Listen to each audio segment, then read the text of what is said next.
How's it going, everyone? Joey Mantia here at Lawrenceburg Speedway for the regular season opener with Usac National this year. Pretty excited to get the season kicked off. Well, the normal season at least. It was pretty good in Florida, and just really hoping to carry our new momentum to the new Lawrenceburg. So from last year to this year, the track went through a change. They took out, I know this is really not a good shot, but they took out a lot of banking. From what I heard, they took out 12 to 13. Oh, sneak right through here. 12 to 13 degrees of banking. And you could definitely tell that it is not what it used to be. So, pretty excited to see what the new track does, and hopefully we have a good night.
Future Joey here. Just wanted to give a little light to that heat race that you guys just saw. So a couple few things. Didn't really feel comfortable with the car. It was a new car and the track was pretty rough, so didn't really want to push the issue, and you could kind of tell.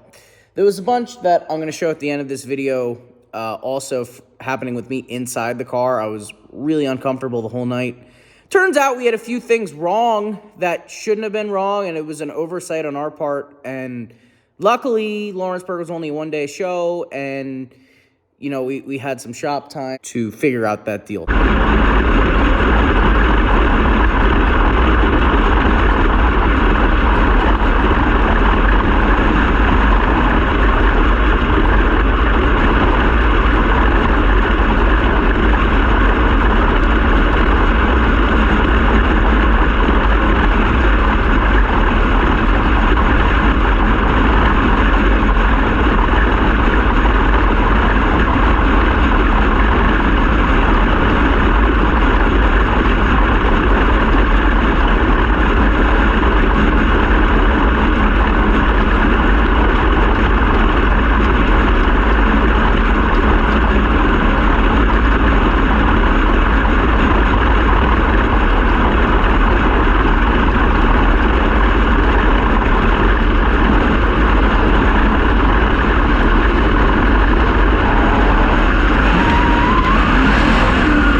everybody. First off, thanks for watching Lawrenceburg Speedway. First regular season day back in the sprint car. So please make sure to like and subscribe for more content.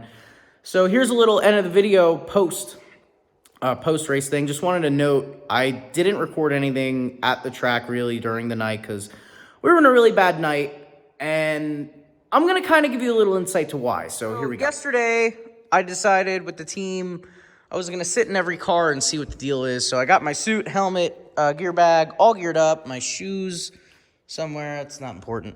So, oh, there they are. So, okay. In every sprint car, there's a few things most drivers commonly have. So one of those being a heel riser. The whole point of that is when you're sitting in the car, if you don't have that in, your throttle pedal, typically for most cars, is anywhere from 2 3/4 to 3 inches of throttle throw.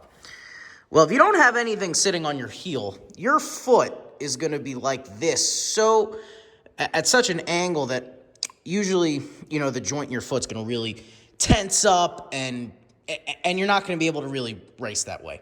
So they make different size heel risers. Usually you can get anywhere from like a 1/2 inch, like 1.5 inches, and I run a 1-inch heel riser.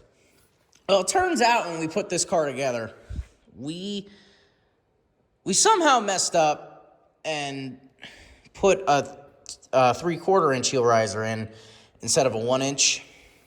And what that did was basically, let's say this is how my foot would normally sit. Now it's sitting like this.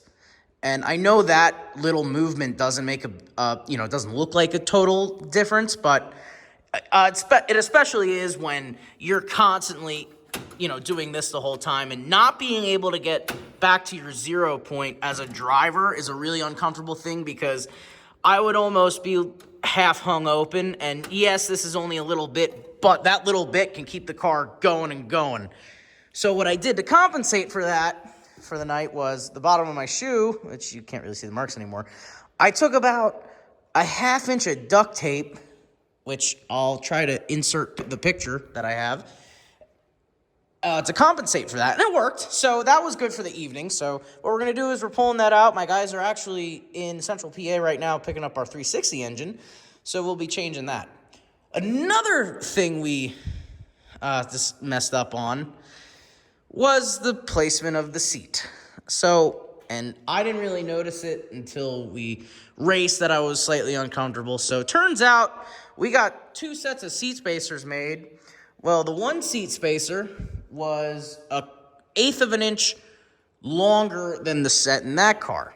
So what that means was at the top, obviously you're pushed over an 1/8, but as the seat goes up, the seat is constantly moving this way. So up here, this, like my headrest, is a 1/4 inch different, or 1/4 inch push further than it is on either of those 2 cars. So like sitting in the car, I kind of felt hunched over the seat, which kind of made me pretty uncomfortable.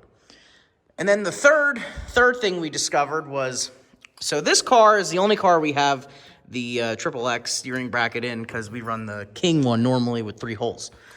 So it turns out we put on accident, we put it in those holes, so the steering wheel was 1 inch closer to me. So me being hunched over, my foot being uncomfortable, steering wheel being slightly messed up, it was just kind of, it was a bad day. And, you'll have that. I'm glad we figured it out now. We got it fixed, so that's done. This is getting fixed today, and my back's already fixed. We actually ended up I got a Sharp Advantage, little shout out to him, cool seat spacer kit that he makes up. It's $150, and you get stuff for your back, stuff for your bottom that are concave. You get a bunch of, 1/4 inch spacers, and these are my favorites. So these go in your back, and the bolt head actually sits inside of this, so you don't have to put tape or anything on your back anymore. But no, Dave does an awesome job. Absolutely would recommend every race car driver to get one of his seat molds, which I'll show you right now, because this thing, I kid you not, it's a little dirty right now. It has saved my back so much, and I can't thank Dave enough for making it. But yeah, that's pretty much going to wrap up today's video. Like I said, want to thank everybody for tuning in. Make sure to like and subscribe, and, drivers out there, make sure you double, triple check everything before you race, especially, you know, like I thought we got the same seat spacers and everything, and turns out we didn't. And, you know, that's something as a driver, like, yeah, you can notice it sitting here, but you don't really notice it till you're racing. And, you know, it's just one of them things. And overall, though, still finished 14th, got another top 15, still went forward, happy day with that. And, you know, sometimes this racing's kind of hard. But no, I can't thank everybody for the support. Really appreciate it. And see you all in the next video.